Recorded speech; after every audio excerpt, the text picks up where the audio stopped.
নাটোর জেলা বাংলাদেশের রাজশাহী বিভাগে অবস্থিত একটি জেলা। আয়তনের দিক দিয়ে নাটোর জেলা বাংলাদেশের 35তম জেলা। নাটোর জেলা 1984 সালে একটি জেলা হিসেবে প্রতিষ্ঠিত হয়েছিল। তবে আজকের ভিডিওটি হবে নাটোর শহর কেন্দ্রিক। এই শহরে রয়েছে 1878 সালে নির্মিত নাটোর রেলওয়ে স্টেশন, যা আজও নাটোরের ইতিহাস বহন করছে।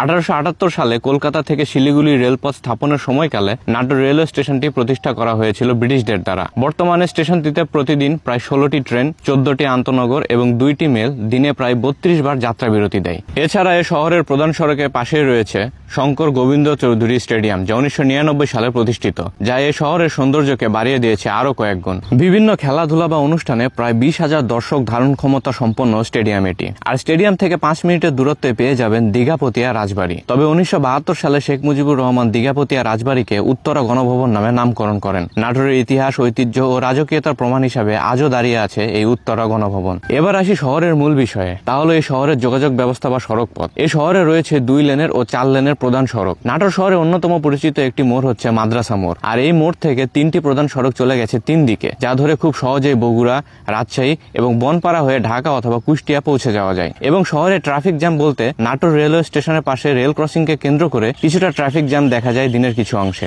এছাড়া বিভিন্ন শিক্ষা প্রতিষ্ঠান, সরকারি বেসরকারি চিকিৎসা ব্যবস্থা ও নাটোর রাজবাড়ি, উত্তরা গণভবনের মতো পর্যটন স্থান নিয়ে পরিপূর্ণ এই শহরটি। এক কথায় বহু ইতিহাস এবং ঐতিহ্যপূর্ণ এই ছোট্ট শহর নাটোর। সবকিছু এক ভিডিওতে দেখানো সম্ভব নয়, তাই পরবর্তী ভিডিওগুলো দেখার জন্য অবশ্যই পেজটিকে ফলো করে রাখবেন। এবং নাটোর নিয়ে আরো কিছু বেশ ভিডিও আছে, চাইলে দেখে আসতে পারেন। ধন্যবাদ সবাইকে।